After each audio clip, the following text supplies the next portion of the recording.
Joining me right now is the roundtable members, former U.S. Congressman Harold Ford, MSNBC.com political editor Beth Fooey, and Ellis Henican of Newsday.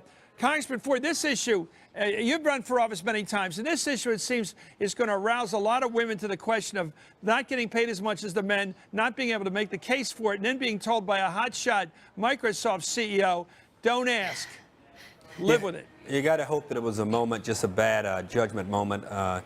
He's apologized, I know, and I normally am one that accepts apologies. But I think it will certainly heighten the issue and heighten the focus of the issue.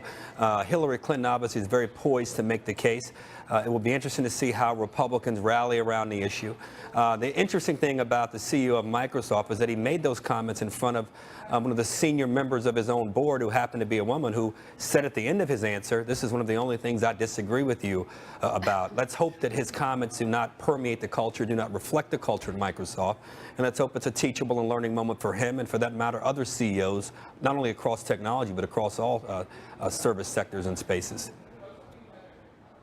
Yeah, you know what, Chris, Beth? I was going to say that the equal pay issue is just one of the many issues that Democrats are trying to rally women around. Especially in 2014, but even in 2016, Democrats cannot win elections without women, particularly younger, single women who are most affected by minimum wage and are most affected by the lack of equal pay. So it's a matter of gambling, I think, at this point, that those women will come out in larger numbers than they typically do in midterms to support Democrats, because Democrats literally cannot win without them. Yeah, and you know what? When you talk to smart Republican consultants right now, they're telling their candidates, just shut up on the topic. You know, every time you try to say something, it's not going to come out right. You know, maybe that advice needs to go to the corporate world as well. Just don't talk about it. Yeah, and the Microsoft CEO, the fact that the Microsoft CEO said what he said is actually a real validation of this for Democrats, because they can say, look, it's not just a political issue. We're not just trying to score points against Republicans. This is something that is deeply ingrained in the culture. A guy who's not even in politics is making the point so very clearly that women are in a disadvantaged position when it comes to pay. It doesn't seem like it was a faux pas on the part of the CEO. He seemed to be a smart guy. I'm sure he is, a very smart guy.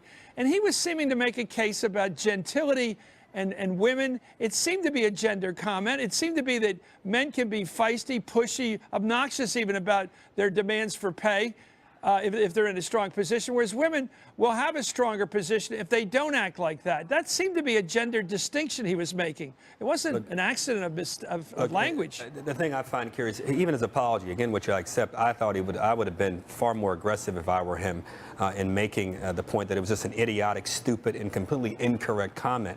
But again, I don't know what was in his head. The interviewer of him for that conference, it was a women's conference, made clear that she adores him, respects him, and what he's been able to do with the company. And I was sure that I would imagine the culture of the company she's pleased with.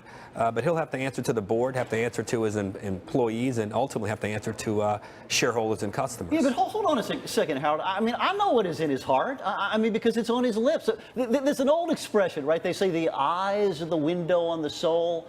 That's not true anymore. It's a microphone that's the window on the soul, right? You put that in front of somebody's face, they start saying stuff that they really mean. In the last cycle, we saw it from a lot of Republicans, go back to Todd Aiken and other people. People really believe that stuff, and despite whatever you put out on Twitter trying to backpedal, there's a reason you said it in the first place. But in fairness, Todd Aiken came back and said he meant what he said. This guy at Microsoft That's even worse. I'll give you that. apologized and That's said he was even worse.